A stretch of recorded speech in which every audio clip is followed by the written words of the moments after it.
everybody, and welcome to our show this morning. Rosanna, Anita, Taryn, and Scott. Scott, Good good morning. morning. Good Good morning, morning, all. Revolution. One and Good all. morning. Good morning. Scott, you're in a new room. I meant to say that. You're not no longer in that dark red room.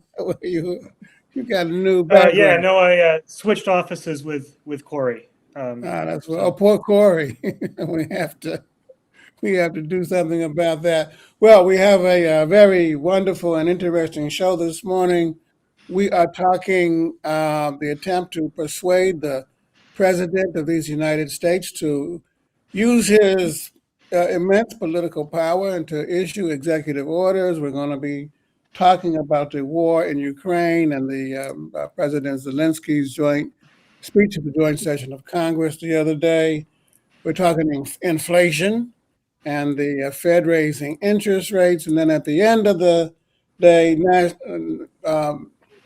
but certainly not least, we're going to be talking about different events that are coming up and our mailbag comments and questions from our listening audience. So let's begin with the issue of executive orders.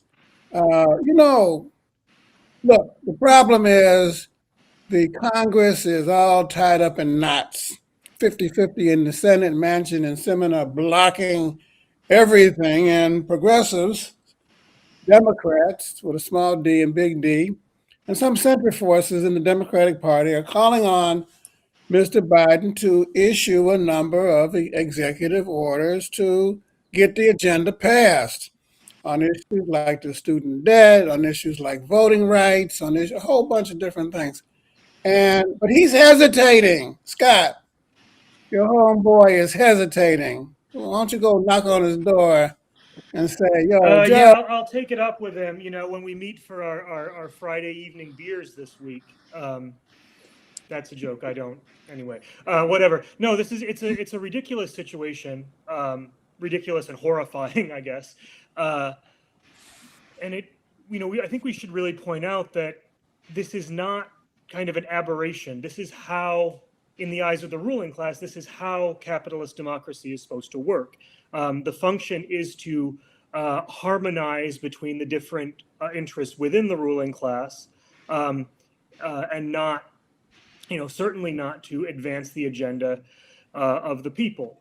And so this is kind of an indictment, a signal that we need to move toward a new kind of democracy, a new level. But in the immediate term, yeah, we need executive action on voting rights in particular, on price gouging by gas and oil companies in particular. It's the people can't wait. These are not things that should be subject to the tyranny of 52 people. But Rosanna, isn't it? I mean, anti-democratic. Shouldn't they be trying to work for some kind of consensus? I mean, will the president become a tyrant if he employs his power as president to push this stuff through executive orders? If it's the benefit for the people, no. If it benefits the people, well, it shouldn't be. I just don't understand why he hesitates, and maybe we've got to get forces out in the street to push him.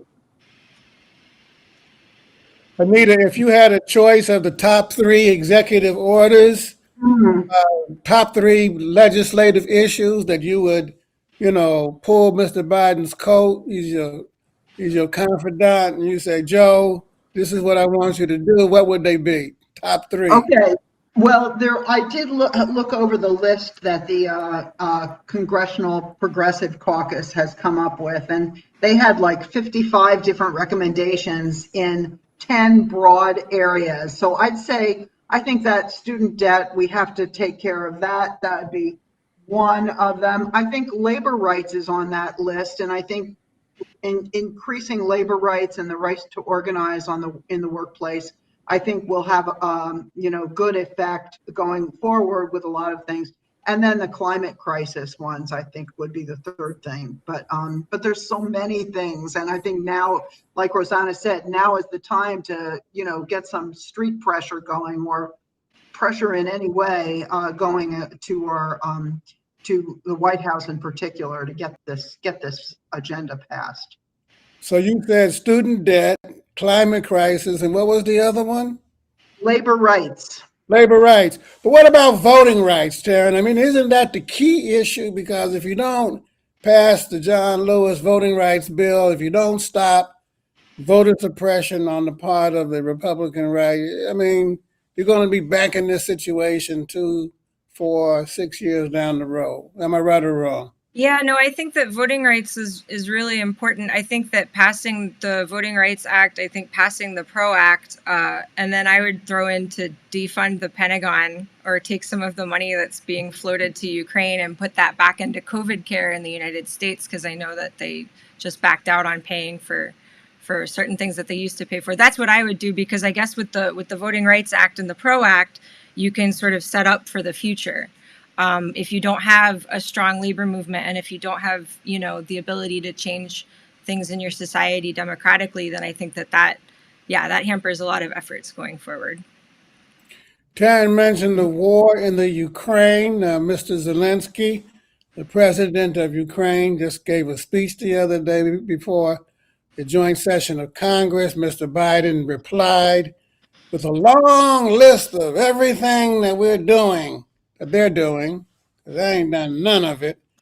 All of the military, $1 billion that is being directed, military equipment, helicopters, tanks, anti-tank, weapons, all. But the big issue that was debated, Rosanna, was the issue of a no-fly zone.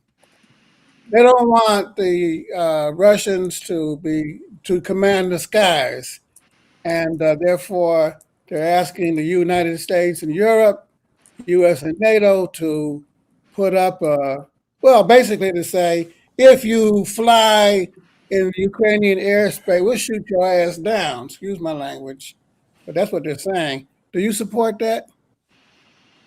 No, I don't support to put a no-fly zone on. I don't support that at all. I'm having a hard time hearing. Sorry. Well, what did they do, Scott? I mean, look, the Russians invaded. You don't agree with that, right? Yes or no? We talked about that last week. No, I do not agree with an invasion of Ukraine. So what should they do? If it's not a no-fly zone, what should be done to stop this war? Or maybe you support the no-fly zone. I don't know. I do not support a no-fly zone. I do not support sending further weapons to Ukraine. I guess I had a hard time kind of getting a read on what's really happening, because right before the joint session of Congress, Zelensky issued a declaration that Ukraine would not be joining NATO, which seems like one of the major, stumbling blocks from Russia's end to peace. There was the announcement that peace talks were making some progress, although there were still issues to clear up. And then, on the other hand, Russian troops are still there. They're still bombing things. And the U.S. is still sending weapons. So it seems like what's happening is like the war is continuing now to sort of see who has the better position at the peace table. And that's, it's still a war. It's still horrifying. It's still a catastrophic price for the people of Ukraine and the people of Russia and the people of the United States.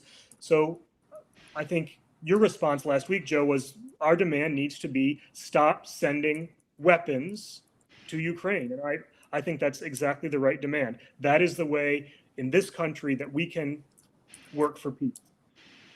Stop sending weapons. Anita, but in general, I can support no weapons. I mean, I said it last week, according to Scott, and Scott's always right. So what should be done then? I mean, if you people are dying, children are bombing hospitals, and all kinds of residential buildings are being laid to waste, rubble. And so what should be done? Oh. We're having trouble hearing you, Anita. There you go. Thank you, everyone, for bearing with us as we try out this new format. We still can't hear Anita. Yeah, Anita, you're still muted. Oh, okay, There you sorry. go. We're That was good. my fault, yeah. Yeah, I don't have a solution to the problem, Joe. If I had a solution, I would have it in an op-ed in the New York Times today. But I think definitely I agree with Rosanna and Scott. A no-fly zone is out of the question. That would mean not only, as far as I understand, committing to shooting down any Russian plane, but also attacking the structures inside Russia that protect those flights.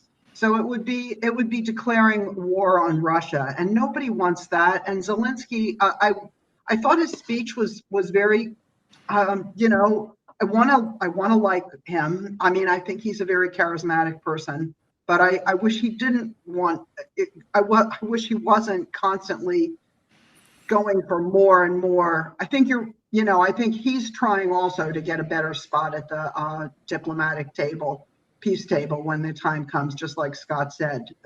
So yeah, I just think we have to get to the table as soon as possible. Go ahead, Scott.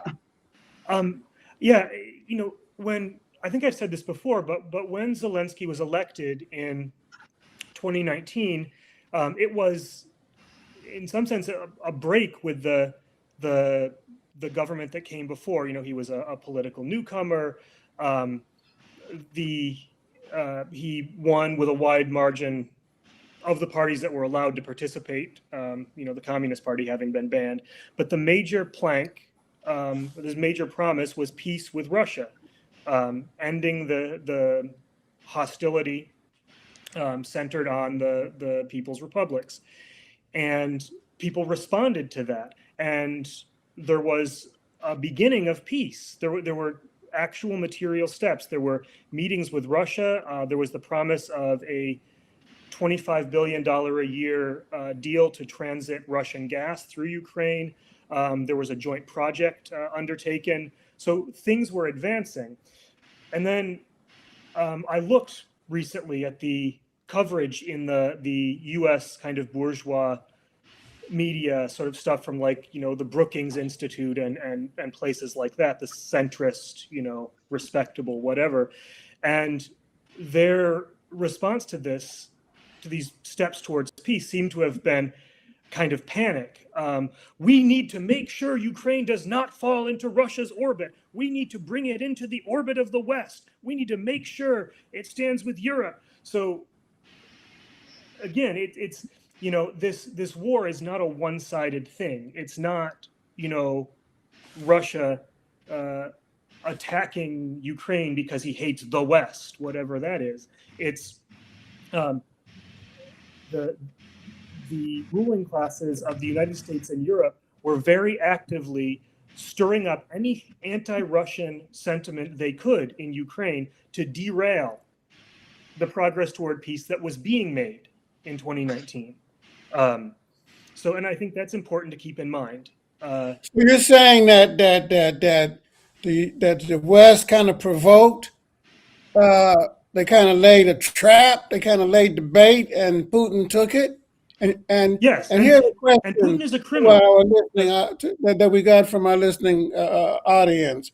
Do you support Vladimir Putin and his attempt, therefore, to take over Ukraine and reestablish the former Soviet Union? Taryn? I wasn't aware that's what Putin was doing. That sounds like some pretty fantastical thinking from my perspective.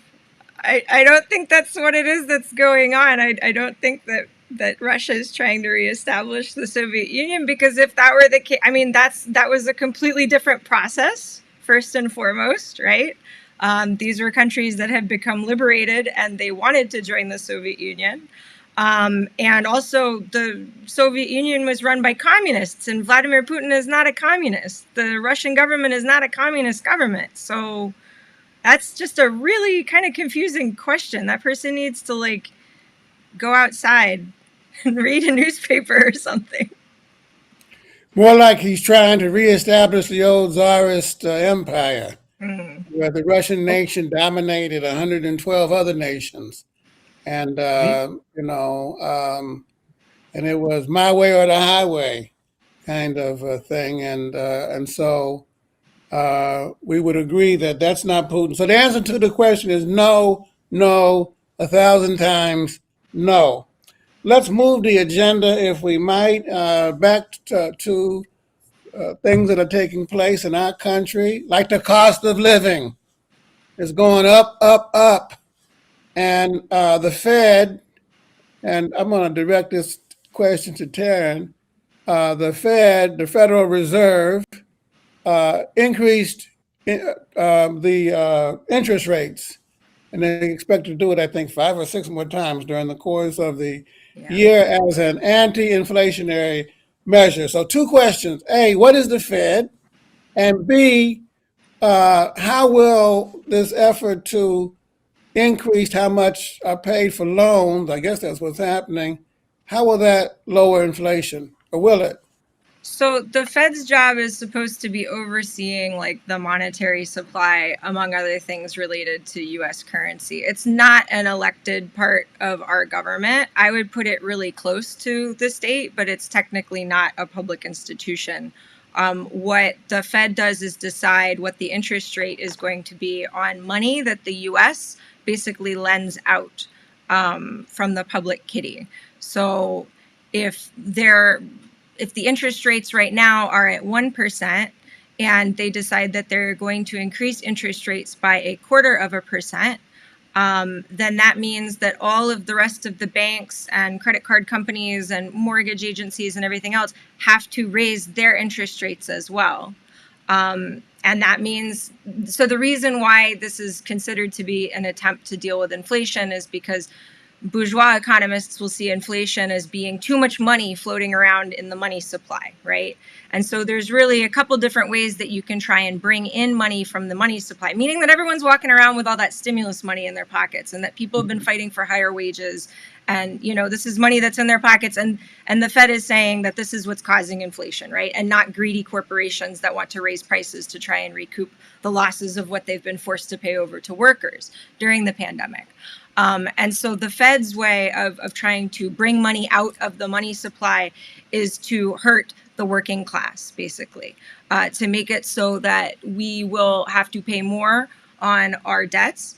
This also applies to people in other parts of the world, so developing countries who might have taken out loans from the World Bank or the IMF. They're going to see their interest rates go up. And because therefore more money is going back into the banks, that's considered to be like, okay, so you're taking money out of the money supply. But there's a couple other ways to do this that wouldn't hurt the working class as much. And I would think that the most reasonable way to try and counter inflation would be to raise taxes on the rich. Because if you want to pull money in from the money supply, what better way than to force Jeff Bezos to start actually paying taxes in this country? So they want to do it a little piece at a time, I think, to see how much it hurts people. But, back in the 1980 with the Volcker shock with Paul Volcker, he raised interest rates at the Fed to 20%, which was known as the Volcker shock and definitely sent the whole economy into a recession, the 1981 recession. And I think that the reason why they're going so slowly right now is because they don't necessarily want to cause another recession. Because then obviously people don't have so much money to spend in the first place. But yeah, I don't think that they're making these decisions right now at the policy level with working people in mind. So freeze prices. That's my solution. I said this a couple of weeks ago. Rosanna, freeze the prices, roll them back, and go on about your business. I mean, isn't that a viable solution? It's a Rosanna? viable solution, but we live under capitalism, so that makes it harder. I don't see any petitions. I don't see any people marching saying freeze prices. I don't see any phone banking saying freeze prices, not wages. I don't see it. I mean, I so love I that was slogan like, though. Freeze huh? prices, not wages. What? I think I love that slogan. Freeze prices, not wages. Yeah, let's have a meme. Any meme makers out there? Put a meme, freeze prices and roll them back, not wages. I think that would be really popular. As a now, what is the connection between all of this and the war in Ukraine and oil? I mean, isn't that part of the? Some people are arguing that that's part of the picture, Taryn. No. Yeah, no, it is for sure. I mean, it's hard to just look at what's going on in our economy siloed off from the rest of what's going on in the world right now, because I think Ukraine, yeah, it's all about the economics of what's going on in this country too. So But Joe, the rise, the windfall to oil companies actually, according to Bloomberg, started in the year before the Ukraine invasion. They had been reaping big profits, for the last few years, and they're making more profit now than they have for the last 13 years. So they're really making a fortune, and instead we're blaming, I don't know, high gas prices on, I don't know, I guess the Democrats. The And price something of that bears oil, the barrel of keeping in oil has mind is gone down. Come again, Scott? something that bears keeping in mind is a report came out back in January that private equity firms, so these firms that buy up corporations and take them under new management, they have been, over the past 10 years, when the climate crisis has been amping up, they have been really aggressively acquiring new fossil fuel assets, the ones that big oil wants to sell off, usually the oldest, most polluting ones. Private equity firms have been buying up, and often holding them without making a profit on them. And this sort of push for the so-called energy independence of Europe from Russia is a huge windfall for them, because all of a sudden the concern for the climate crisis has been shuffled aside, and now it's produce as much gas and oil as we can in the United States to sell to Europe to liberate it for U.S. gas and oil companies or whatever. So that's another piece of this puzzle that sort of came together for me looking over this report anyway. It's a rich man and rich woman, basically a rich man's world, and it's all set up. It's all arranged. They, and there's really not much unless you change the rules of the game. And increasingly, we have to be about the business of changing the rules of the game from below. And that starts with the issue of A, mass struggle, and B, voting rights, and combination of those two things, mass struggle on the ground, strikes, occupations, intensive lobbying, combined with voting rights, that has to be the way we fight. Otherwise, we're going to be stuck in the same situation. But fear not, because the future is guaranteed. I know that because I watched the last episode of Star Trek Discovery the other night, and I saw that in 1,000 years, in the next millennium, none other than Sister Stacey Abrams will be elected president of the planet Earth. I saw it myself, and they rejoined the Federation in a new intergalactic dispensation. And she's a great actor. Did anybody watch it? Any Trekkies? Anita, your children watched it? Yes, they did. My family are big sci-fi fans, and they watched it and they were very enthusiastic. I hope you're not introducing a spoiler here by saying, telling how it ends, but but it is, and the pictures, I saw the pictures of Abrams as the president of Earth, and apparently she did a fantastic job. So yeah, it's a great idea. She's I a would great vote for her. actor. A lot of stage presence and beautiful smile, very regal, descending from the mothership onto the deck of wherever they were. I thought it was an important cultural moment, given everything that's taking place in the country and in the world. So Sister Abrams is my president, and perhaps the president of everybody else in a new communist future. That is a communist future, by the way, on Star Trek. Hmm. I mean, it is, y'all. No Admit money. it. Because that's the only way it can work. Right. It's the Classless only society. possible alternative. I don't think we're There's going to no make it into money. space otherwce. Money has disappeared, except for the Ferengi, those little short guys with the bald head and the big ears, both of which I have in abundance. Anyway, we have some shows, some events coming up next week. This week, tomorrow at 2 o'clock in Eastern, there's going to be a forum on women's rights. So you can go to the party's Facebook page and find an announcement for it. And then on Sunday at 7 p.m. Eastern, 6 p.m. Central, and 4 Pacific, there will be a national webinar on trans women and the fight for equality and justice. So please check it out. Now, before we end, we have another question from our mailbag from our listening audience. I think we have time for it, maybe a minute or two. And this has to do with our concept of Bill of Rights socialism. Anita and Scott will love this one. And the person says, "Hey, Joe, Rosanna, Scott, I'm confused. Anita, you keep talking about Bill of Rights socialism, but you have it based on the Constitution. And you say you're opposed to the state. You want a new state, but the Constitution is the state in ideal form. So how can you have a socialist state which is based on a capitalist constitution?" Well, Joe, first of all, it's not the Bill of Rights isn't the Constitution. It's the amendments to the Constitution.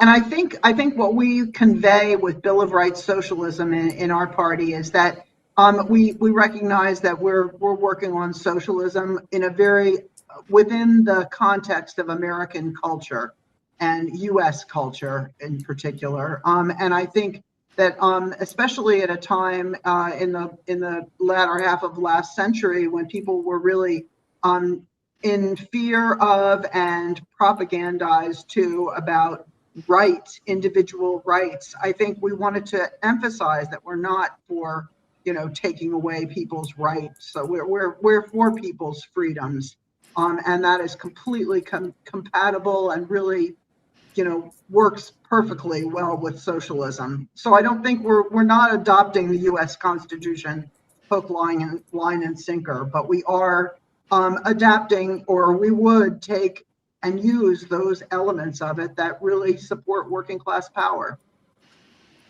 Isn't that the key, Scott, that you have to build on, and the positives and jettison the negatives? Right. We have to see this process dialectically and not metaphysically. Right. For the bourgeoisie, the Constitution is set. It's the framework. That's what it is. That's the state, and that's where we're stuck. But like Anita was saying, the Bill of Rights are amendments. It's a step forward in the process of democracy. We've made more steps forward since then, and we're going to keep building until the way I think of it is, we're building this movement for democracy. And democracy, we know, can only end in socialism. Real democracy can only end with the abolition of capitalist property. So eventually, that movement for democracy builds and builds and builds until there's a qualitative shift. It's so big that it can no longer be constrained by capitalism. Capitalism bursts apart, falls away, and socialism is what we've achieved. So yeah, the Constitution is a moment in a process, and the Bill of Rights is another moment in that process. And you guys have the last word. Until next week, stay strong, stay safe, stay in the fight. And thank you, Taryn, for our new presentation of Good Morning Revolution. Great job. Good We job. got to work out the kinks Not just as me, we go but thanks. forward. Yeah. Yes, and we'll be back next week. Until then, take care. Bye. Bye, Bye, everybody. everybody. Good morning, Revolution.